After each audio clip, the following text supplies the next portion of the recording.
औरंगजेब की कब्र को लेकर हो हल्ला मचाने वाले भारतीय जनता पार्टी के तमाम नेतागण हो या फिर वो कार्यकर्ता जो हिंदू संगठनों से आते हैं और लगातार इस कदर विरोध उन्होंने किया, इस कदर बवाल काटा कि नागपुर में हिंसा को अंजाम दे दिया गया। दोस्तों, ये इस पूरे मामले के पीछे जो है असली वजह माना जाता है उन संगठनों को जिन्होंने इस पूरे मामले को हवा दी। मगर अब ऐसा लग रहा है कि धीरे धीरे करके जो लोग हो हल्ला मचा रहे थे, जो लोग विरोध कर रहे थे, उन्हीं लोगों ने मामले को ठंडे बस्ते में डाल दिया है। अब क्यों डाला है ये तो पता नहीं है दोस्तों, लेकिन जिस तरीके के बयान अब सामने आ रहे हैं, जो रुख बदला बदला सा पलटा हुआ नजर आ रहा है, वो देखकर हैरानी हो रही है कि इन्हीं लोगों ने तो हाल ही में बहुत कुछ कहा था औरंगजेब की कब्र को लेकर, और अब ये कह रहे हैं कि किसी को कब्र तोड़ने नहीं देंगे। पूरा मामला क्या है बताऊंगी इस वीडियो में आपको, आखिर तक इस वीडियो को आप जरूर देखिएगा। नमस्कार, मेरा नाम है जयंती झा और आप देख रहे हैं दी घंटा आप। दोस्तों, ये बात बहुत चौंकाने वाली है कि हमारे देश भर में कई मुद्दे हैं, लेकिन उन मुद्दों को दरकिनार करते हुए ऐसे मुद्दों को हवा दी जाती है जिनका कोई सर पैर नहीं है, जिनका कोई औचित्य नहीं है, जो जनता से सरोकार नहीं रखते हैं, जनता का उसमें कोई फायदा नहीं है, सिर्फ और सिर्फ नुकसान ही है। क्योंकि अगर ये गर्मा गर्मी बढ़ती है, ये मुद्दे बढ़ते हैं, माहौल बिगड़ता है, तनावपूर्ण माहौल हो जाता है, तो इससे किसको नुकसान होगा? पब्लिक प्रॉपर्टी किसकी है? पब्लिक की है, जनता की है। नुकसान किसको होगा? तनावपूर्ण माहौल होगा, पुलिस 10 तरीके की धाराएं लगाएंगी, पुलिस जो है वो प्रतिबंध लगाएगी, लोगों का घर से निकलना मुश्किल हो जाएगा। किसको नुकसान होगा? जनता को नुकसान होगा। लेकिन किसका कुछ नहीं जाएगा? उन लोगों का कुछ नहीं जाएगा जिन लोगों ने बयानबाजी की, जिन लोगों ने सियासत कहीं ना कहीं की इस पूरे मामले पर, जिन लोगों ने हवा दी मामले को बहकाने की।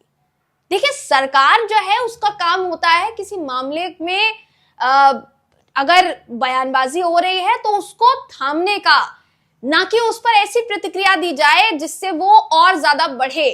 आरोप लगा मुख्यमंत्री देवेंद्र फडणवीस पर कि उनका जो बयान था कि हम तो खुद हटाना चाहते हैं, लेकिन क्योंकि एएसआई के अंतर्गत आती है औरंगजेब की कब्र, इसलिए उसको हटाया नहीं जा सकता। तो वो जो बयान है देखते ही देखते वायरल हो गया। उसके बाद पता चलता है कि हिंदू संगठनों के जो लोग हैं उन्होंने जाकर दिन में विरोध प्रदर्शन किया। फिर एक तरीके से इसको अफवाह माना गया कि मुस्लिम समुदाय से जुड़ी या इस्लाम धर्म से जुड़ी एक चादर को जलाया गया, इसको अफवाह माना गया। और फिर खबर आती है कि इसी अफवाह के आधार पर नागपुर में हिंसा भड़क गई। सोचने वाली बात है, आप ऐसी चीजों को जन्म क्यों देंगे जो बाद में जाकर इस कदर तनाव फैलाएगी? अब क्या कहा है देवेंद्र फडणवीस ने, ये मैं आपको बता देती हूँ। देवेंद्र फडणवीस जी जो महाराष्ट्र के मुख्यमंत्री हैं, क्या कुछ कहते हुए नजर आए, गृह मंत्री भी हैं, उनके अंतर्गत गृह मंत्रालय भी आता है महाराष्ट्र का। क्या कहते नजर आए बताती हूँ आपको, आपकी स्क्रीन पर इस समय खबर आपको दिखा रही हूँ।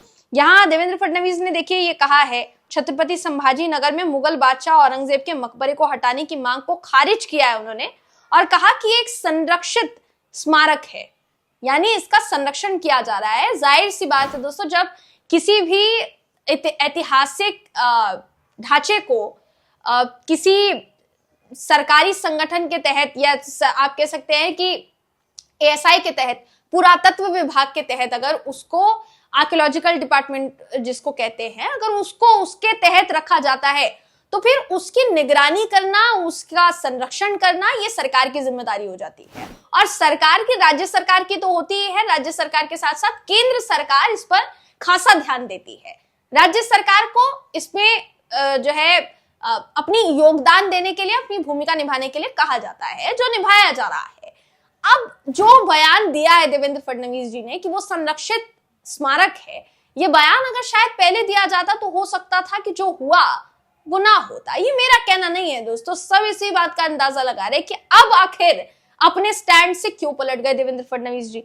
देखिए, मांग को खारिज करते हुए कहा गया कि संरक्षित स्मारक है।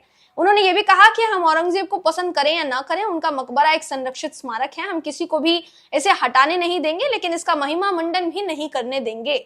नागपुर में पत्रकारों से बात करते हुए फडणवीस ने कहा कि कानून के दायरे से बाहर ढांचों को हटाया जाना चाहिए। अगर कानून से बाहर वो है, किसी के संरक्षण में नहीं है, आप उसको हटाते हैं तो वो हटाया जाना चाहिए, ये बात कही गई है। अब देखिए, ये जो पूरा मामला है एक फिल्म से शुरू होता है, विकी कौशल स्टारर फिल्म, जिसमें विकी कौशल जो है छत्रपति संभाजी महाराज का अभिनय करते हैं, उनका किरदार निभाते हैं। और इसी पूरी फिल्म में औरंगजेब का किरदार जो अक्षय खन्ना ने निभाया है दोस्तों, वो दिखाया गया है कि कैसे छत्रपति संभाजी महाराज को प्रताड़ना कहीं ना कहीं दी थी औरंगजेब ने। और ये जो पूरी फिल्म है, इसको आप संयोग कह सकते हैं, कुछ और कह सकते हैं, लेकिन इस फिल्म के बाद से बहुत कुछ ऐसा चेंज हुआ महाराष्ट्र में जो अचानक से तनावपूर्ण माहौल में बदलता चला गया, पता भी नहीं चला। क्योंकि इस फिल्म को सबसे बड़ा जरिया जो है बताया जा रहा है कि इसके बाद जो है लोगों के मन में एक अलग सी चिंगारी भड़की और लोगों ने अपना गुस्सा जो है वो जाहिर करना शुरू कर दिया, जिसका नतीजा क्या निकला वो आप सब जानते हैं। अब ये मुख्यमंत्री देवेंद्र फडणवीस जी ने देखिए दक्षिणपंथी संगठनों की उग्र बयानबाजी का समर्थन किया है। एनडीटीवी की 10 मार्च की एक रिपोर्ट के मुताबिक मुख्यमंत्री देवेंद्र फडणवीस ने औरंगजेब की कब्र को हटाने की मांग का समर्थन किया था। ध्यान से सुनिए, पहले क्या कहा था, अब क्या कह रहे वो तो हमने आपको बताया। पहले क्या कहा था, उन्होंने देखिए ये भी कहा था हालांकि कानून के जरिए सब जो किया जाना चाहिए, कानून के दायरे में रहकर किया जाना चाहिए, क्योंकि पिछले कांग्रेस सरकार ने इसे भारतीय पुरातत्व सोसाइटी या एएसआई को सौंपकर कब्र की रक्षा की थी। और इस मांग के साथ ही नागपुर में विरोध प्रदर्शन हुए, लेकिन ये प्रदर्शन हिंसक हो गए। पुलिस ने 4 एफआईआर दर्ज की इस पूरे मामले में, और ये भी कहा गया कि औरंगजेब के खिलाफ प्रदर्शन के वीडियो को एडिट करके हिंसा को बढ़ावा दिया गया। इस घटना के बाद पुरातत्व सर्वेक्षण विभाग एएसआई जो है उसने औरंगजेब की कब्र को टीन की चादरों से ढक दिया ताकि तनाव जो है वो कम हो सके। पुलिस ने बजरंग दल, विश्व हिंदू परिषद के 8 लोगों पर हिंसा और मामला भड़काने की एफआईआर दर्ज की। सभी 8 ने थाने में सरेंडर कर दिया, फौरन ही उन्हें जमानत भी मिल गई। तो चौंकाने वाला इसलिए हो जाता है ना कि जो लोग हिंसा भड़काते हैं, जिन लोगों पर आरोप लगता है कि उनकी वजह से हिंसा भड़की है, उन लोगों ने हिंसा भड़काने में अपना अहम रोल अदा किया है, उन लोगों को जमानत मिल जाती है दोस्तों, रातों रात जमानत मिल जाती है, क्योंकि आपने उनको आरोपी माना है ना। आप कह रहे हैं कि उनके खिलाफ मामला दर्ज हुआ, आप कह रहे हैं कि उन्होंने ही तनावपूर्ण माहौल जो है उसको खड़ा किया, आप कह रहे हैं कि उनका योगदान है, फिर आप ये भी कह रहे हैं कि नहीं उनको जमानत मिल गई। क्यों? क्योंकि उनका कानून संवैधानिक अधिकार है, कानूनन उनको छोड़ा जा सकता है, जमानत दी जा सकती है।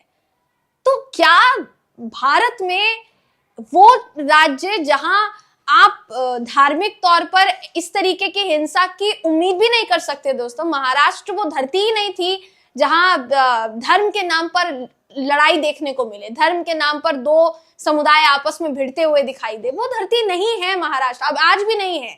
काफी ऐसे गांव हैं महाराष्ट्र के जो आज भी अपनी एकता में अनेकता की मिसाल देते हुए नजर आते हैं। लेकिन फिर भी अब ये जो माहौल बनाने का काम किया जा रहा है, जो लोग ये बनाने का काम कर रहे हैं, क्या उनको पकड़ा जाएगा? क्या वाकई में अब जिन्होंने इतना माहौल बिगाड़ा, क्या उनको सजा होगी?